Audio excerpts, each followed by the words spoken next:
Bible nous dit dans 1 Jean chapitre 1er, verset 9, « Si nous confessons nos péchés, il est fidèle et juste pour nous les pardonner et pour nous purifier de toute iniquité. » Être parent, nous le savons, c'est prendre soin de ses enfants. Et Dieu veut prendre soin de chacun d'entre nous.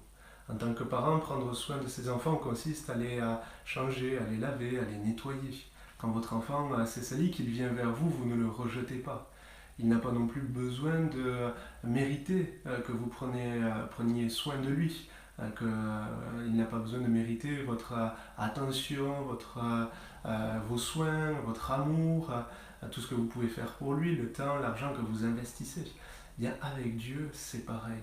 Nous ne méritons rien, mais il veut tout nous accorder par grâce, parce qu'il y a sa grâce. Avec Dieu, tout n'est que grâce. Nous ne pouvons pas mériter son amour, nous ne pouvons pas mériter ses bienfaits, mais il veut nous les accorder parce qu'il nous aime, tout simplement. Et la manière dont Dieu, notre Père, a agi pour prendre soin de chacun d'entre nous, pour nous laver, pour nous purifier, pour changer nos cœurs, c'est en envoyant Jésus-Christ. C'est en venant lui-même.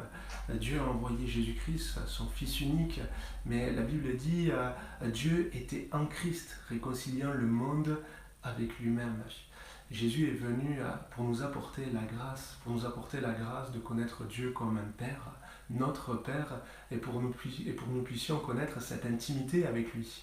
Et parce que à cause de nos péchés, le péché nous sépare de Dieu. Et Jésus est venu pour ôter le péché du monde, pour ôter le péché de nos vies et de nos cœurs, pour qu'il n'y ait plus aucun obstacle entre Dieu et nous.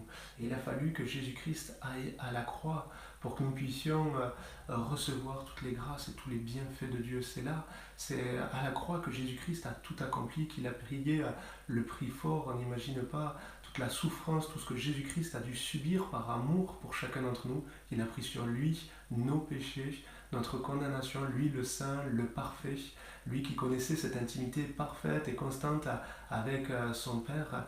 Et il a accepté de mourir à la croix et un temps d'être séparé à cause de nos péchés du Père pour que nous puissions être pour toujours avec Dieu, notre Père. Jésus-Christ a accepté cela volontairement, il est mort pour nous. Mais la Bible nous dit qu'il est ressuscité, il a vaincu la mort. Il a vaincu l'ennemi de nos âmes, le diable, il a vaincu le péché. Et aujourd'hui, nous pouvons passer de la mort à la vie, des ténèbres à la lumière, et de enfants de Satan à enfants de Dieu. Parce que c'est ce que nous étions, c'est ce que nous sommes quand nous sommes loin de Dieu. Tant que nous n'avons pas fait la paix avec Dieu, nous ne sommes pas enfants de Dieu. Nous avons vu dans la première vidéo cette prière que beaucoup connaissent, le Notre Père.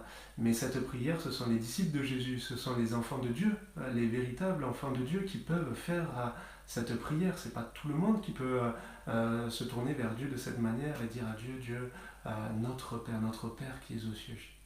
Et je vous encourage parce que Jésus a tout accompli, parce que Dieu a tout fait pour cela, vraiment à vous tenir maintenant dans la présence de Dieu. Il vous accepte, il vous accueille, les bras ouverts, et il ne vous rejette pas, même si vous pouvez être sale à cause du péché. Ce qu'il veut, c'est vous laver, c'est vous nettoyer.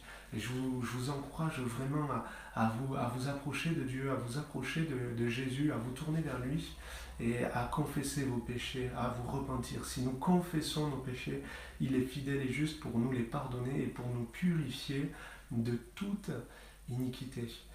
Acceptez la grâce de Dieu, l'amour de Dieu, l'œuvre de Jésus-Christ à la croix. Acceptez Jésus comme votre sauveur, comme votre Seigneur, et vous deviendrez enfant de Dieu. Vraiment, réalisez tout ce que Jésus-Christ a fait, a accompli pour cela.